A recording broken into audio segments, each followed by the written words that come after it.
My name is Gemma Hanlon, banner number B00302086, and today I'm going to be presenting this poster down below based on my dissertation topic choice, the impact of social media on consumer buying behaviour during COVID-19. Now, the reasoning behind my topic choice is both due to a personal interest and due to the incremental shift in consumer attitudes, behaviours and purchasing habits during the current ongoing pandemic, and subsequently the role social media has played throughout. Now, the COVID-19 pandemic has fundamentally changed the world as we know it. People are now living different and in many ways thinking different. Supply chains have been tested, retailers are closing their doors, and consumers across the globe are now looking at products and brands through a new lens. Now, the virus is reshaping the consumer goods industry in real time, rapidly accelerating long-term underlying trends in the space of just mere weeks. With the surge in personal downtime due to the countrywide lockdown enforced, to manage isolation, consumers are shifting to digital to connect, learn and play, and in addition, procure purchases. Now, the outbreak has slowed the pace and changed daily life for many consumers, and this is having a profound impact on the way we view personal hygiene, health, how we engage with our communities, and how we engage with our friends and families. People are now embracing technology more than ever to support all aspects and consequences of the isolation and lockdown. Now, why, what, and how consumers are buying is changing due to the outbreak. Digital commerce is now seen a boost as consumers migrate online for their grocery shopping. Now, this is a rise that is likely to be sustained post outbreak. The outbreak has pushed consumers out of their regular routines. Consumers are adopting new habits and behaviours that many will anticipate will continue in the long term. Now, the focus of interest, however, is how consumers are viewing and processing content on social media and how that renders subsequently into their purchasing decisions. As previously mentioned, with heightened downtime, consumers are embracing technology and social media now more than ever, with many unaware of how many targeted ads that they're having pushing on them daily, and also with the sponsored content employed by users. Consumers that both impulse and panic buy are those of highly charged emotions, limited cognitive control, causing reactive rather than planned behaviour, typically which can be constructed by external factors. Now, for this research, the focus will explore these behaviours during COVID-19. Now, akin to commercial marketers whose objective it is to sell goods and services, social media marketers' objective is to successfully influence desired behaviours. The study of both human behaviour and motivation was once considered to be the domain of philosophers and psychologists. However, in recent decades, advances in neuroscientific technology have allowed us to build the scope of how and why we behave in certain manners. Now, subsequently, this has exposed a new kind of business based on utilising information of a neuroscientific nature and using this information to aid marketing and advertising. Now, when posed with the question, which comes first, thought or action, the results determine that we become consciously aware of intention to act 300 milliseconds after the relevant areas of our brains become active.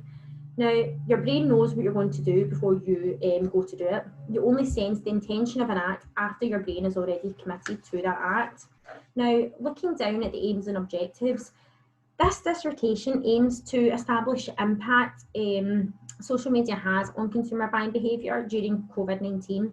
And the four objectives that I aim to fulfil are, firstly, to establish the importance of social media when utilised as an advertising platform, to establish how consumers attend, process and select information before securing a purchase, and to explore the changes that social media has brought to consumer buying behaviour during COVID-19, and to identify what is the exact role of influence played by social media at the various stages of the consumer purchase decision-making process. Now, a bit of background about why I initially chose this topic choice. Now, the internet, it revolutionised marketing and business since the first website was launched in 1999, with over 1 billion users utilising the web to find products, soulmates and entertainment, subsequently revolutionising the way companies market to consumers. Now, in previous times, traditional non-marketed marketing communications, so for example, newspapers, television, radio and forms of direct mail, these were viewed as the only avenues for marketing to explore. Now, in modern society, these forms of media make it extremely difficult for companies to target individualised messages. Now, they can still be employed by mega brands and with brands with a specific target market.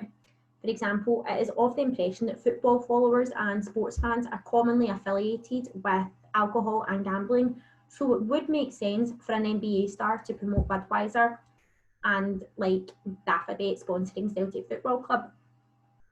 Now, these techniques for established companies can be advantageous. However, for a lesser, possibly niche market, they may not convey the same results. Now, moving on to Web 1.0 and 2.0. Now, according to Baines, Phil and Page, the first 10 years of the internet were characterised by Web 1.0, wherein the web was heavily utilised for transactional channels, retailing, and also for publishing statistical data. Now, although revolutionary at the time, these were lacking in dynamic content and instant activity, particularly person activity. Now, the evolution of Web 2.0, which is commonly referred to as the social web, has appraised today's internet-based digital resources as a more participation technologies or social platforms, rather than just broadcasting information or transactional avenues. Now, it's functionality and design which facilitates the process of user-generated, co-created and user-shared content through both machine and person activity. Now, the focal point is on the user or participant as opposed to the website or marketer, as active members and co-creators in a community of information, connections, and also human conversation. Now, social media is about creating conversations, information sharing, and cultivating relationships online. Marketing in the 20th century was primarily based around broadcasting a message and interrupting how consumers would act based upon that message. Now, in the 21st century, social media marketing is about engaging with your audience, creating relationships with your consumers, and cultivating your message and brand into part of their online experience. Now, as a marketer, it is imperative to understand that this is happening in real time. It's not something in the not so distant future. Twitter users generate more than 50 million tweet updates per day, and that equates to the population of England, larger than the population of England, and the amount of users registered with Facebook exceeding the US population. Now, background on consumer buying behaviour. Now, consumer behaviour is the prompt of a purchase from a consumer may be regarded as a decision-making process stemming from the recognition that a problem exists. For example, a personal laptop may be purchased in order to gain access to the internet. Thus, problem solving may be considered a thoughtful, deliberated action to resolve the need for a satisfaction. Now, the need for recognition is functional behaviour which may formulate over a period of time. However, consumers will also experience the need to purchase with problems that may arise from routine depletion or unpredictability. For example, you turn your TV on and it no longer works, so therefore you have to go out and buy a new TV. You couldn't predict that. In many situations, consumer purchases may be initiated by both emotional and psychological needs. For example, the need to purchase a new Chanel perfume advertised. Now, this is more likely to be motivated by status as opposed to any marginal functional superiority that that perfume owns over any other on the market. Now, the extent to which the consumer intends to resolve the problem depends on a couple of issues. The significance of the discrepancy between the desired and present position. A problem may be conceived, however, if the magnitude of the current and desired position is small, then the consumer may not be prompted to pursue further stages in the decision-making process. In addition, a large discrepancy may be identified. However, if the consumer does not view the relevant importance of the need as detrimental, this may also cease the prompt to information search in a purchase. For example, Apple releasing a new iPhone. You really want that iPhone. However, you then remember that you're also saving up for a mortgage. Now, a new smartphone may not be as advantageous as, say, a mortgage or a holiday, for example. Now, is consumer behaviour rational or is it emotional? In the modern world, consumers are more likely to be drawn into social, psychological, or emotional buying motives stemmed from the consumer's social and psychological perception of a product and its performance. Now, this can be portrayed, for example, by purchasing a CD. Now, we don't purchase the CD just because of its physical elements, i.e. the physical CD itself or the download. However, basing the purchase on what the music illustrates to us, i.e. the emotions we feel as we're listening to the music. Now, influences that alter consumers' decision-making process when considering a purchase are their self-image, perceived risk, social factors, and pleasure. Now, characteristics of consumers that both impulse and panic buy are those with highly charged emotions, limited cognitive control, causing reactive rather than planned behaviour, typically constructed by external factors. Human evolution has played a favourable component when reviewing the decision-making process. The emotional systems in our brains have powerful connections to our cognitive system, resulting in our emotions exerting detrimental influences on our thoughts.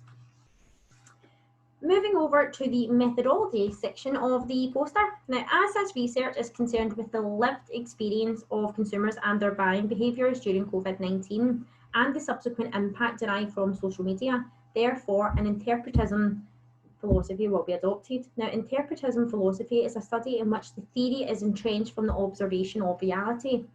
It allows the researcher to contribute their experience and familiarity within the subject. Now, utilising this information to act as a filter on the information received. Now, this inductive exploratory approach will utilise a mixed method approach, employing a range of both quantitative and qualitative data collection methods. An inductive approach will be utilised to provide an interpretive consideration of social phenomena within a particular subject area. Now, the strategy of this dissertation topic, surveys will be distributed to collect primary and secondary data, which will be analysed statistically and then generalised into demographics, for example, age and gender. Now, following on from these surveys, semi-structured interviews will be conducted with several consumers from a range of demographics with questions posed derived from the answers provided in the surveys.